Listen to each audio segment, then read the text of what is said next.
Everyone, welcome back to our channel learn part. मैं हूं निधि और आज हम पढ़ने वाले हैं क्लास 9 का साइंस चैप्टर नंबर 8 मोशन। तो चलिए चैप्टर स्टार्ट करते हैं। In everyday life we see some objects at rest and others in motion. तो हम एवरीडे लाइफ में देखते हैं कुछ ऑब्जेक्ट्स रेस्ट पे होते हैं और कुछ मोशन में है। जैसे बर्ड्स फ्लाई करती है, फिश स्विम कर रही है, हमारी बॉडी में वेन्स और आर्टरीज हैं जिसमें ब्लड फ्लो कर रहा है, कार मूव कर रही है। तो ये किसके एग्जाम्पल है? मोशन के।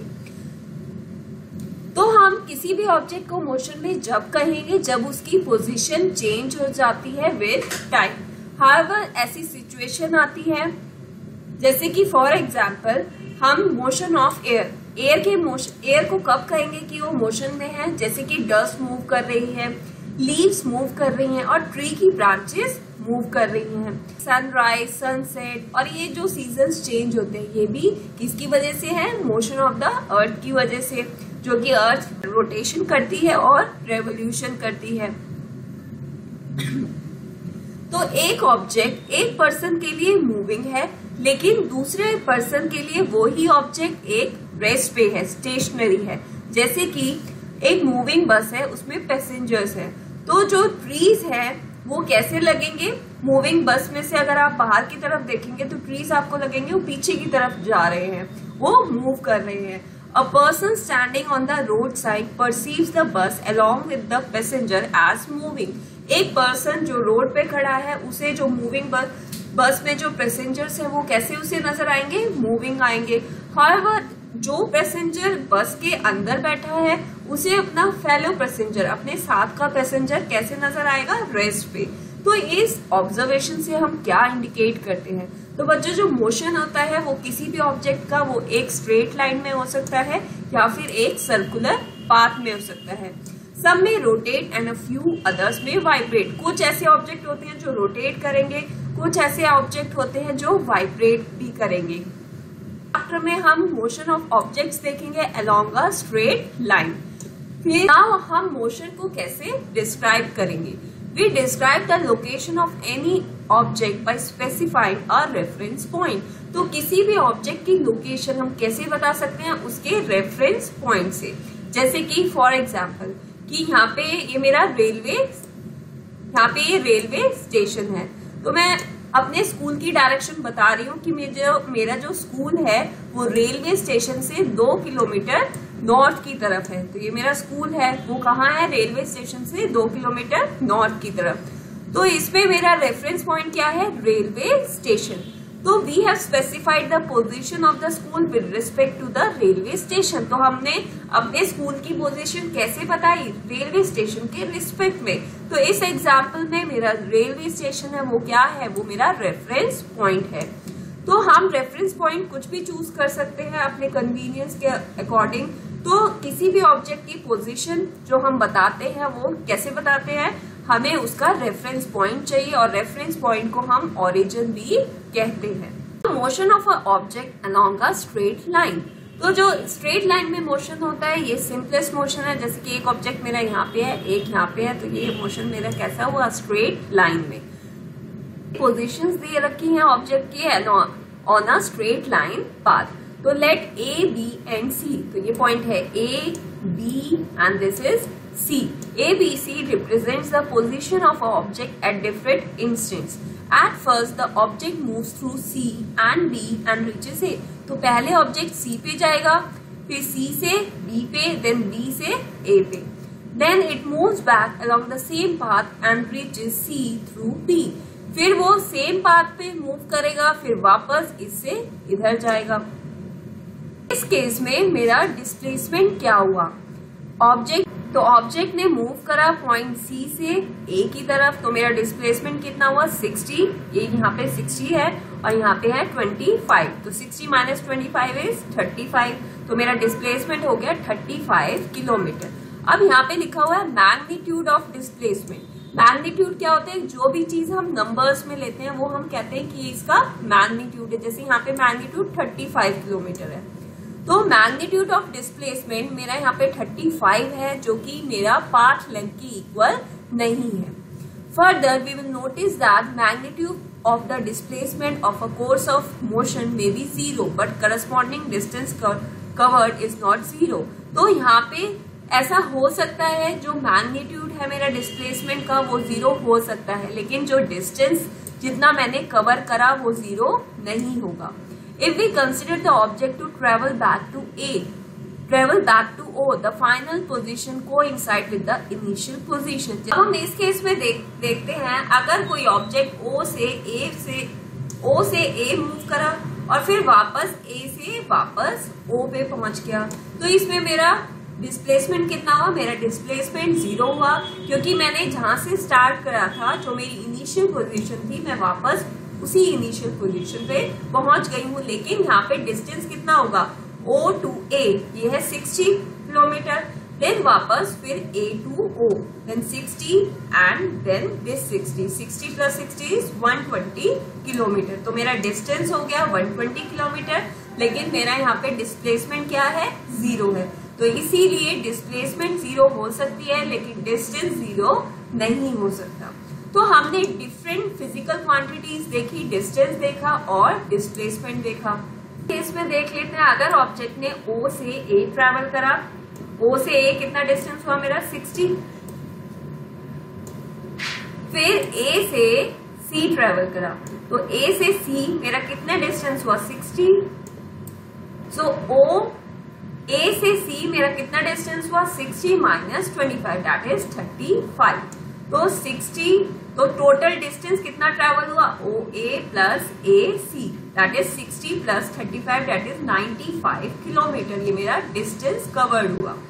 Covered by the object. To describe distance we need to specify only the numerical value and not the direction of motion। तो इसमें आप देख सकते हो कि इसमें मैंने बस न्यूमेरिकल वैल्यू ले रही हूँ, जैसे कि 35 किलोमीटर या 95 किलोमीटर। यहाँ पे मैं कोई डायरेक्शन स्पेसिफाई नहीं कर रही कि मोशन कहाँ पे है, किस डायरेक्शन में है।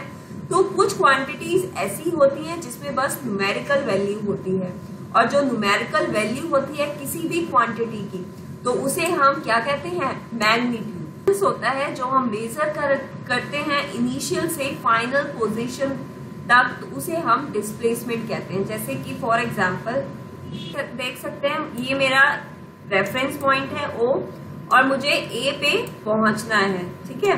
तो O से मैं A पे कैसे पहुंच सकती हूँ? या तो मैं यहाँ से O से A यहाँ से डायरेक्ट ट्रेवल कर सकती हूँ, या फिर O से B, then B to C, then C to A। तो ये मेरा क्या हो गया? ये भी एक तरीका है मेरा कि मैं यहाँ O से A तक पहुंचने का, और एक तरीका है मैं यहाँ से O से A यहाँ डायरेक्ट पहुंच जाऊं।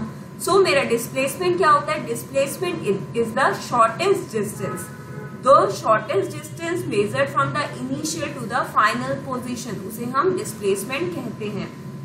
क्या है? O to A, that is जो यहाँ पे जो जैसे ये 5 किलोमीटर, तो मेरा डिस्प्लेसमेंट है 5, ये मेरा डिस्प्लेसमेंट है। Now uniform motion and non uniform motion. तो इसके लिए आप एक बार ये टेबल देख लेते हैं कि टाइम है 9:30 AM में distance travel by object A in metre. Object A ने जो डिस्टेंस ट्रेवल करा 9:30 AM पे वो था 10 मीटर, और ऑब्जेक्ट B ने ट्रेवल करा 12 मीटर। देन 9:45 AM जब टाइम था, ऑब्जेक्ट A ने ट्रेवल करा 20 और ऑब्जेक्ट B ने 90। 10 AM पे तो आप देख सकते हो यहाँ पे 15 सेकेंड्स का 15 मिनट्स का गैप है, और जो डिस्टेंस है वो इक्वल ट्रेवल हो रहा है, इक्वल डिस्टेंस ट्रेवल हो रहा है, इक्वल इंटरवल्स ऑफ टाइम। और यहाँ पे जो डिस्टेंस है ये देखो, यहाँ पे 12 मीटर, देन 19, देन 23, ये डिस्टेंस वेरी कर रहा है। तो इसके बेसिस पे हम देखते हैं what is uniform motion and non uniform motion. Consider an object moving along a straight line, कि कोई भी ऑब्जेक्ट है जो कि स्ट्रेट लाइन में ट्रेवल कर रहा है। अगर वो फर्स्ट सेकंड में 5 मीटर ट्रेवल करता है, फिर नेक्स्ट सेकंड में फिर 5 मीटर ट्रेवल करता है, जैसे कि ये 1 सेकंड है, 1 सेकंड में उसने 5 मीटर ट्रेवल करा, फिर नेक्स्ट 1 सेकंड में फिर 5 मीटर, फिर नेक्स्ट 1 सेकंड में फिर 5 मीटर। तो ऐसे ही वो कैसे ट्रेवल कर रहा है? Object covers 5 metre in each second. तो हर एक सेकंड में ऑब्जेक्ट मेरा कितना डिस्टेंस ट्रेवल कर रहा है? 5 metre. So as the object covers equal distances in equal intervals of time, तो यहाँ पे ऑब्जेक्ट इक्वल डिस्टेंस ट्रेवल कर रहा है इक्वल इंटरवल्स ऑफ टाइम पे, तो ऐसे मोशन को हम कहते हैं यूनिफॉर्म मोशन। ये जो टाइम इंटरवल है जो मोशन का मेरा शुड बी स्मॉल, लेकिन जो हमारी डे टू डे लाइफ में जो मोशंस होते हैं उसमें जो ऑब्जेक्ट होता है वो अनइक्वल डिस्टेंस ट्रेवल करता है। जैसे कि कार मूव कर रही है क्राउडेड स्ट्रीट में, तो कभी तो स्पीड 40 पे जाएगी, कभी 60 पे चली जाएगी, तो स्पीड वेरी कर रही है अकॉर्डिंग टू टाइम। तो ये क्या है, एक नॉन यूनिफॉर्म मोशन। देख सकते हो ये बॉलिंग स्पीड दिखा रखी है किलोमीटर पर आवर में, 140 kilometre per our, 143 kilometre per our. तो उससे आप क्या समझते हैं, if the bowling speed is 140 kilometre per hour, throw करी, डिफरेंट ऑब्जेक्ट्स में take different amounts of time to cover a given distance. कि सेम ही डिस्टेंस है लेकिन अलग अलग ऑब्जेक्ट उसमें सेम डिस्टेंस में अलग अलग टाइम लेंगे। कुछ ऐसे हो सकते हैं जो फास्ट मूव कर रहे हैं, कुछ मूव करेंगे स्लोली। तो the rate at which objects move can be different. तो रेट ऑफ मोशन हम कैसे मेजर कर सकते हैं किसी भी ऑब्जेक्ट का, to find out the distance travel by the object in unit time, कि उस ऑब्जेक्ट ने कितना डिस्टेंस ट्रेवल करा इन यूनिट टाइम, तो उससे हम उसका रेट ऑफ मोशन नोट कर सकते हैं। तो ये जो क्वांटिटी होती है इसे हम कहते हैं स्पीड। जो एसआई यूनिट होती है स्पीड की वो क्या होती है, मीटर पर सेकेंड। तो आप यहाँ पे s-1, इसका मतलब है कि ये नीचे की तरफ है डिनोमिनेटर में, तो ये इसकी यूनिट होती है स्पीड की मीटर पर सेकेंड। और जो अदर यूनिट्स होती है कि जब मेरा डिस्टेंस मीटर में होगा तो इसकी मीटर पर सेकेंड होगी। अगर मेरा डिस्टेंस सेंटीमीटर में है तो यूनिट हो जाएगी सेंटीमीटर पर सेकेंड। अगर डिस्टेंस किलोमीटर में है तो kilometre per hour. To specify the speed of an object we require only its magnitude. अगर हम किसी भी ऑब्जेक्ट की स्पीड नोट करते हैं तो हम उसमें उसका मैग्नीट्यूड चाहिए, बस हमें उसकी डायरेक्शन नहीं चाहिए। The speed of an object need not be constant. जो स्पीड होती है ऑब्जेक्ट की वो कांस्टेंट नहीं होनी चाहिए। In most cases object will be non uniform motion. तो ऐसा मोशन जिसमें स्पीड क्या है, कांस्टेंट नहीं है, तो ऐसे मोशन को हम क्या कहेंगे, नॉन यूनिफॉर्म मोशन। जब मेरा नॉन यूनिफॉर्म मोशन है तो उस टाइम पे तो क्या होगा, अलग अलग टाइम इंटरवल पे अलग अलग स्पीड होगी नॉन यूनिफॉर्म मोशन में। तो हम उसमें एवरेज स्पीड निकालेंगे, मतलब हर एक स्पीड की डिफरेंट टाइम पे जो भी स्पीड है उसका एक ओवरऑल एवरेज निकाल लेंगे। जैसे कि average speed of an object is obtain. तो एवरेज स्पीड में कैसे निकाल सकती हूँ अपने किसी भी ऑब्जेक्ट की, टोटल डिस्टेंस ट्रेवल, कितना मैंने डिस्टेंस ट्रेवल करा, divided by total time taken. If the object travels a distance s, अगर किसी ऑब्जेक्ट ने डिस्टेंस s यहाँ पे डिस्टेंस को स्पेसिफाई कर रहा है और t टाइम को, तो मैं उसकी average speed is equal to total distance travel divided by total time taken. जैसे कि एक कार ने डिस्टेंस ट्रेवल करा 100 किलोमीटर इन 2 आवर, तो यहाँ पे मेरा s क्या है, distance, that is 100 kilometre.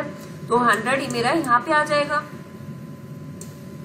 Divided by कितने टाइम में ट्रेवल करा 100 किलोमीटर, 2 आवर्स में। तो मेरी एवरेज स्पीड कितनी हो गई, 50 किलोमीटर, ए से डिवाइड हो जाएगा 50 किलोमीटर पर आवर।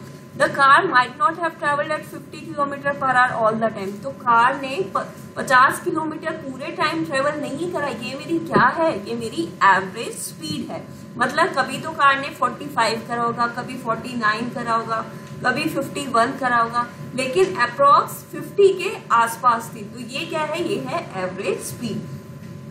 देखा speed with no direction, speed हमने देखी थी जिसमें डायरेक्शन नहीं थी, कि ऑब्जेक्ट ने 100 किलोमीटर ट्रेवल करा इन 1 आवर, तो उसमें कोई डायरेक्शन नहीं बताई थी, उसमें बस मैग्नीट्यूड था। नाउ स्पीड विथ डायरेक्शन, अगर स्पीड में हम डायरेक्शन ऐड कर देते हैं वो मेरा क्या बन जाती है, वेलोसिटी।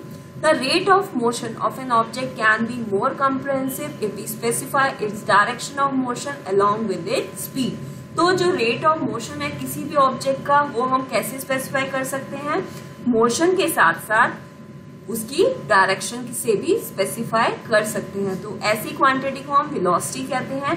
तो वेलोसिटी क्या है? Speed of an object moving in a definite direction, कि ऐसी स्पीड ऑब्जेक्ट की जो कि एक डेफिनेट डायरेक्शन में मूव कर रही है।